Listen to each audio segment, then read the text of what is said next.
only thing we have to fear is fear itself. The National Weather Service has issued a severe thunderstorm warning. Welcome to the Common Sense Practical Prepper Podcast, where prepping doesn't have to be complicated or expensive. Coming to you from a well-defended off-grid compound high in the mountains. Coming to you from his Florida room in Richmond, Virginia. Neither off-grid nor well-defended, unless you count his chickens and cats. Here is your host, Keith. Hey everybody, this is Keith, and welcome back to the Common Sense Practical Prepper Podcast, December 15th, 2025. And as usual, I want to get some administrative items out of the way up front. Hot off the press, the dates and location for Prepper Camp 2026 have been released. August 14th, 15th, and 16th. There is a new venue. It's the Tryon International, Tryon, in North Carolina, and I looked them up. It's like a resort with a conference center. They have really nice rooms, camping, cabins. So if you get a chance, go to preppercamp.com. You can get your tickets.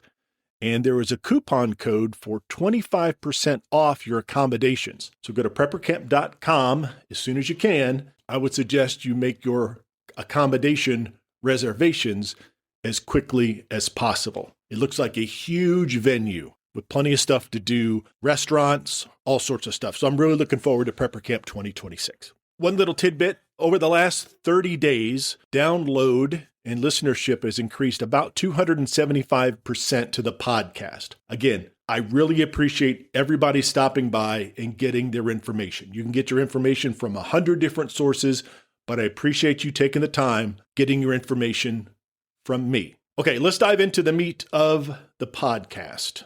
And as you can imagine, we need to talk about the active shooters at both Brown University and Bondi Beach in Australia. And I know the term thoughts and prayers is overused. Certainly my condolences and my thoughts to the students, their families, the faculties at Brown, as well as all the people in Australia that were there on the beach, a very nice day, enjoying a Hanukkah event, the first day of Hanukkah. So we'll talk about that in more detail in just a minute. So we're not doing run, hide, fight. I've beaten that horse like a rented mule at a 12-year-old kid's birthday party. Tonight, it's about spotting the cracks before it all caves in. So Saturday afternoon, early afternoon, Brown University, Jorgensen Hall, graduate students were getting ready for finals. They were taking finals, study sessions, that sort of thing. And then that same day, half a world away, 14 hours ahead, so it was Sunday morning, at Bondi Beach in Australia, the first night of Hanukkah, a father and son walk up to the menorah lighting ceremony, pulled out some shotguns and rifles, and opened fire on families. Last I heard was 11 dead and dozens injured. Some kids were among those affected. So this was a father-son team, and I'm not going to give their names. I'm not going to give them any sort of bandwidth. The son was killed, and the father is in critical condition at a local hospital. Now, Australia is a gun-free country, and I'm not going to start digging on the Aussies about guns, and you can't have guns, you should have guns. That's not what this is about. But it's very evident, and people say that here in the United States, well, we just get rid of guns, common sense gun control. You've heard it a million times. Bad guys don't care about the laws. Now, it's my understanding that either the father or son had 6 firearms registered to them, and they were legally registered, or they were legally obtained, but yet you see what happens. Here's a quote that really struck me that sounds like a lot of quotes you hear here in the United States. So this comes from New South Wales Premier Christopher Minns signaled that his state will tighten its gun laws, but declined to provide specifics. Quote, "It means introducing a bill to Parliament to, to be really blunt, make it more difficult to get these horrifying weapons that have no practical use in our community," end quote. Another part of his quote, "If you're not a farmer, if you're not involved in agriculture, why do you need these massive weapons that put the public in danger and make life dangerous and difficult for the New South Wales police?" What an asinine thing to say. Again, it all goes back to the playbook. Blame the weapons, not the person. To make it more difficult to get these horrifying weapons that have no practical use.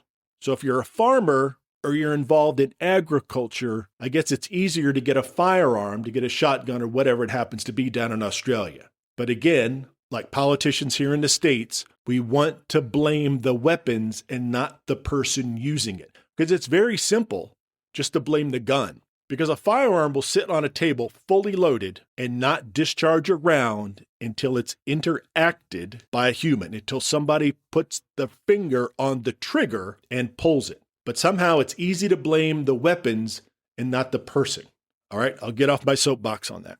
So these two scenes, less than 24 hours apart, the same rule, predators normally telegraph. At Brown, students were whispering among themselves, and there was a quote, that he wasn't right lately.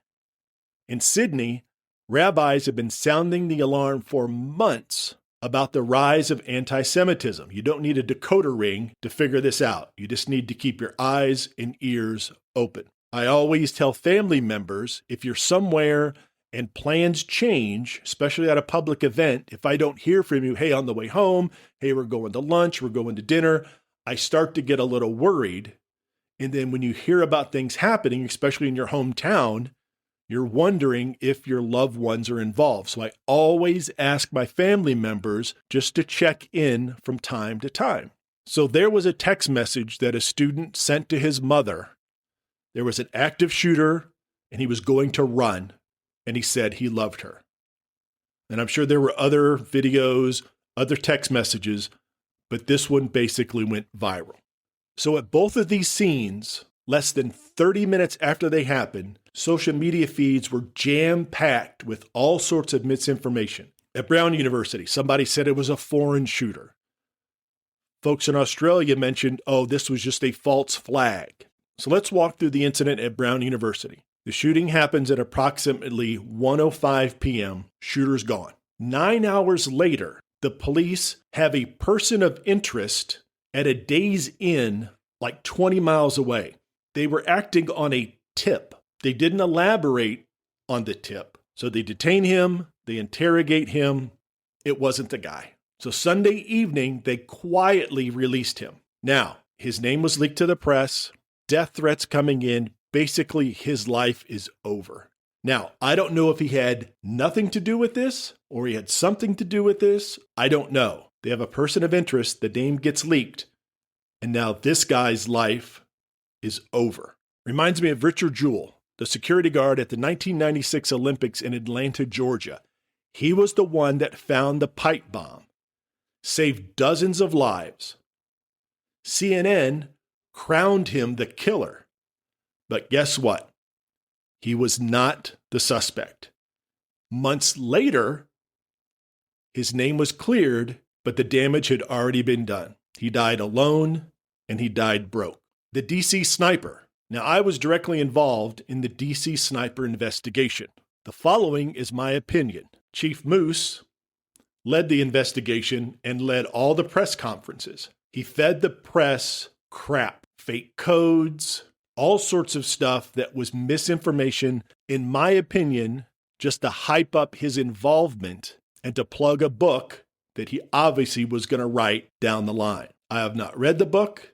I've read reviews, and I've heard from other people that were more involved in the investigation, and their opinion matches up with my opinion on what he did. We'll be back after a quick break. Hey, Common Sense Practical Prepper listeners. Want reliable, long-lasting food for your preps? Augustin Farms has you covered with top-quality freeze-dried and dehydrated meals, veggies, meats and more. Shelf-stable up to 25 years, made in the USA and actually delicious. Great prices, even better product. Use my affiliate link in the show notes. Don't forget to use the coupon code PODCASTPREP at checkout for an extra 10% off. Stock up now and prep smart. Back to the show.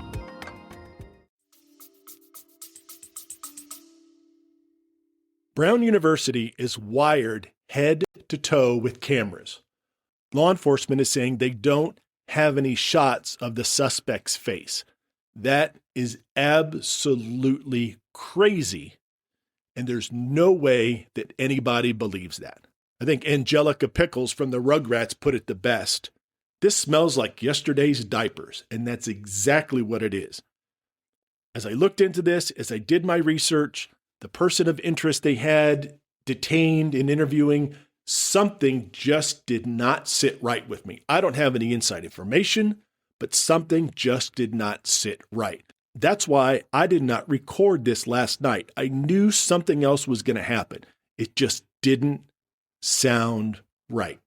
And again, trust your gut. When it comes to situations like this, take a pause, take a deep breath, take 5 minutes, and don't go ham, as kids say. Do they still say that? Don't go ham on social media and start posting everything and retweeting everything because you're just adding to the misinformation. Apparently, the father-son team in Australia used bolt-action rifles or bolt-action shotguns. In some of the videos, I saw dozens of shotgun casings on the ground. People went as far as there's a close-up video of one of the shooters cycling the bolt and firing the shotgun or rifle 5 or 6 times in pretty quick succession. There were people that commented on the video saying, obviously, this terrorist received professional training because nobody can cycle a bolt that quickly. Well, they can. It's very simple. It's pull back, push forward and down, and you cycle another round. It doesn't take military training, or it doesn't take training in some terrorist camp in Afghanistan to learn to shoot a firearm like that. Again, it's people looking for clicks, looking for a few dollars for their social media site, without really knowing anything about the situation. So the FBI says that in 8 of 10 attacks, 80% of all attacks in active shooters or mass shootings, the shooter always brags about what they're going to do beforehand. They'll post it on a forum, tell an ex-girlfriend, Parkland shooting, Poway, Christchurch. They all left a trail of breadcrumbs. Not all of them, but most of them do. So when you're out and about, carry smart, have a fanny pack, an IFAK, a tourniquet, quick clot, bandages, a trauma kit. Just have something on you or very close to you that you can get to save yourself or save somebody else. As far as the religious community, lobby your synagogue or your church for off-duty police officers, and that's money well spent. A lot of churches here in the United States, a lot of their parishioners are retired law enforcement, retired military, and they do it for free. Both of these events were absolutely tragic, and in my opinion, could have been prevented. The fact that the 2 people in Australia seek out a religious function and kill as many people as they can is absolutely disgusting. Apparently, they're both from Pakistan. They live in Australia. They've been there for a long time. But it's very difficult to get some solid information that I can confirm whether they're on tourist visas, were they there for 20 or 30 years, they became naturalized, or whatever the immigration and citizenship process is in Australia. It's hard to find out solid information. And as far as Brown University, law enforcement has been absolutely useless. Don't get out there and say a bunch of crap that cannot be verified just to have something to say. 6 hours after the incident at Brown, the university president held a press conference. 6 hours. And she had nothing to say, no details to provide. Now, it wasn't like she wasn't allowed to, and only the police chief or head law enforcement was going to provide the information. She was asked directly, what information do you have? She had nothing. Don't get up there and mug for the camera just to have your little 15 minutes of fame if you're not ready to answer some tough questions. When I was a detective, I led one of these press conferences. I knew what to say, I knew how to say it, and I knew when to say no comment, and I knew when to stop the press conference. Well, it was my sergeant who pulled my belt loop on the back of my pants and whispered, "I think you're done." So I think I said, "My sergeant says I'm done." All right, folks, thanks again for stopping by. Sorry I didn't have a lot of good news today other than prepper camp, but it's just a very sad situation. And another thing about this that really gets to me is in Amsterdam, they were holding vigils for the folks that were killed at Bondi Beach. They had vigils and little ceremonies in Australia for the victims, and some Palestinian activists or pro-Palestinian protesters showed up to a lot of these events. They showed up at the memorial services in Australia. They showed up at the memorial services in Amsterdam. I've seen videos of several Palestinian activists, anti-Israeli activists, walking around, waving flags and saying some very nasty things. There's a time to protest. There's a time to say what you mean, what your political values are, what your religious values are. And in my opinion, going to a memorial service and just instigating more hate and fanning the flames of anti-Semitism, anti-Islam, whatever it happens to be, you're just asking for trouble. You're just poking the bear and egging the situation on. So if folks in Australia or folks in Amsterdam were not already anti-Muslim, anti-Islam, anti-Palestine, someone showing up and spouting the hate that they did does not help the situation. Now, these protesters, I don't think were there for anybody's approval. They were there just to instigate and fan the flames of the hate that is being propagated. I will leave it at that. Folks, thank you so much. practicalpreppodcast@gmail.com if you need to reach out to me. I have not forgot about our giveaway. I have not forgotten about our mailbag episode, but I wanted to get some of this information out and provide my opinion on Brown University and Bondi Beach. As always, folks, take care of one another. Be careful out there. And until next time. Thanks for listening to the Common Sense Practical Prepper Podcast. Be sure to subscribe so you don't miss an episode. While you're at it, help spread the word by leaving a rating and review.